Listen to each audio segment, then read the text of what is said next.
Hello and welcome to all you Virgos out there. This is your yearly horoscope of 2023. And where to start? I try to do these videos not too long so that you can have, like a true Virgo, right? You have a concise, precise understanding of what's going on without not going into too many details, which is what Virgos love to do, right?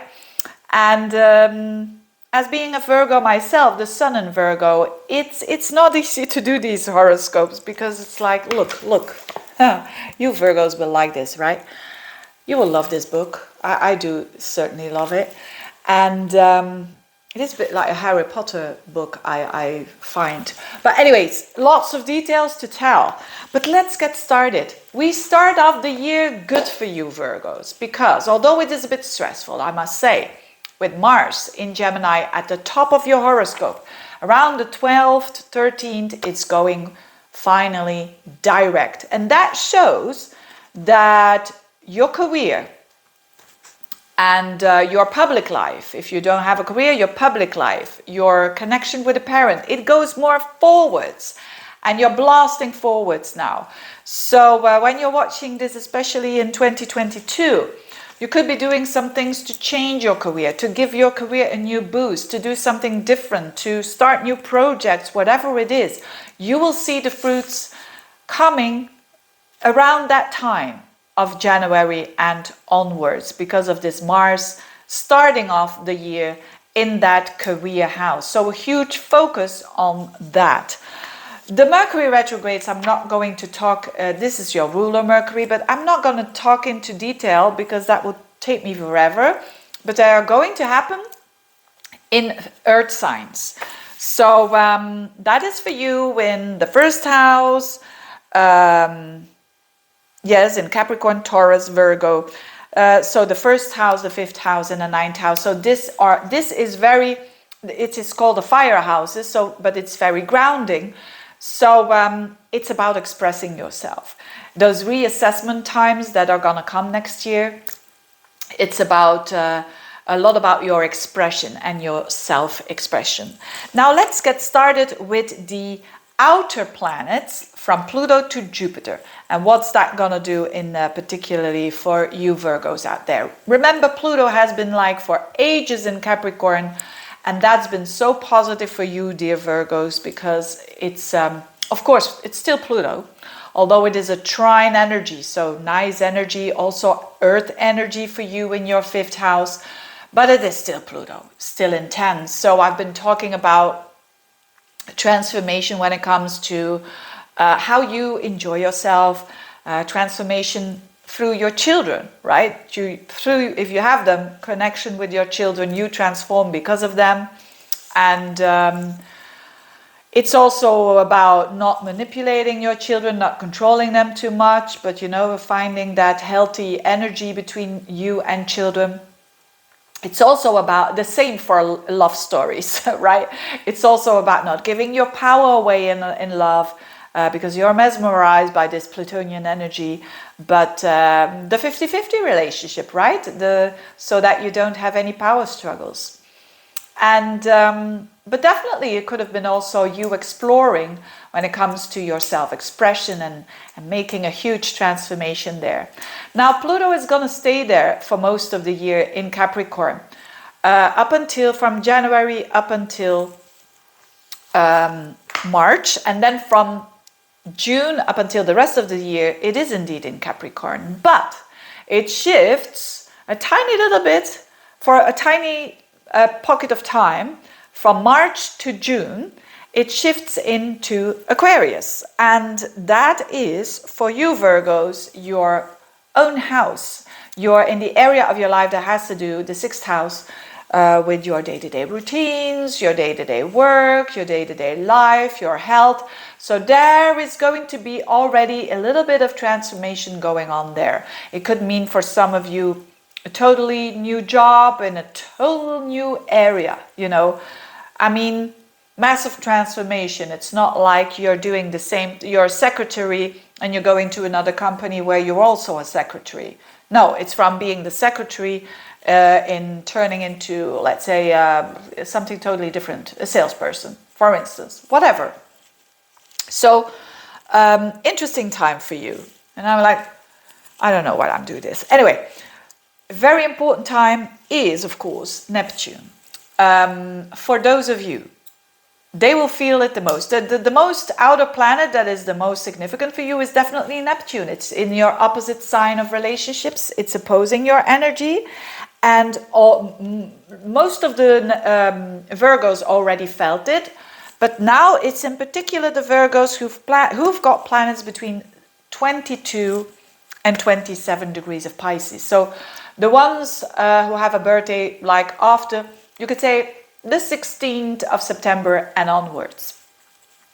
Even the 15th of September and onwards, they will feel it the most. But again, it's still Neptune. I've been talking about that for a long time. So at its best, Neptune is soulmate connections. It's a lot of compassion that you show for other people. And vice versa. At its worst, it's you idealizing too much and not want to see what's in front of you when it comes to a person. So stay grounded, right? Don't believe just what you want to believe. And Neptune is very non-realistic ideas around relationships. So keep the feet on the ground like a true Virgo, and then you can't go wrong. Also, your intentions, make sure that they are grounded but realistic. So don't do the internet relationships or whatever, unless you really are want that, of course. But I say don't do, because you can fool yourself, basically. You know, it makes me think of catfish, right? With this Neptunian energy. That's at its worst, obviously, when you are totally ignoring yourself, when you are totally not wanting to be in the 3D world.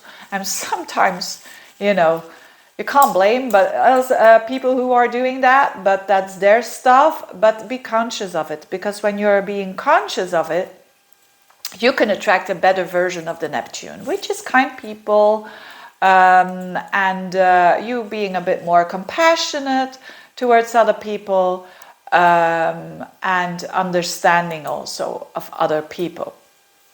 Now, then we have Uranus. Uranus, for the rest of the year, the whole year, just like last year, trining your energy. I love that. I love Uranus in the 9th house for Virgos, because it shows that they're doing 9th house stuff in a new way. Whether it is traveling, whether it is learning, teaching, it is expanding their philosophy and their perspective, for sure. And it's in a very grounding, real Taurian way. So that's on for the rest of the whole year, still as in 2022, and that's good news.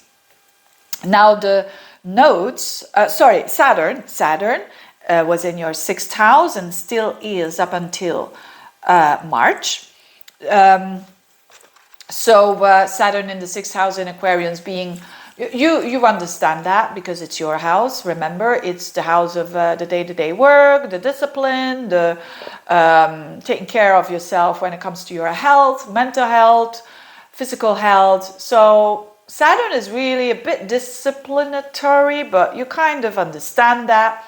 But then after March and for the rest of the year, Saturn shifts into Pisces, and that's your opposite sign. So that is Mrs. or Mr. Reality coming in here.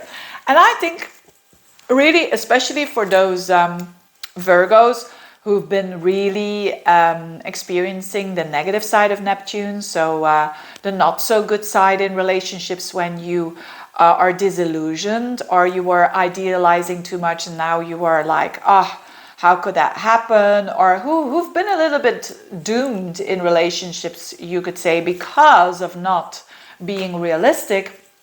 Saturn in the 7th house is like the opposite energy. It's like, oh my God, it's testing reality.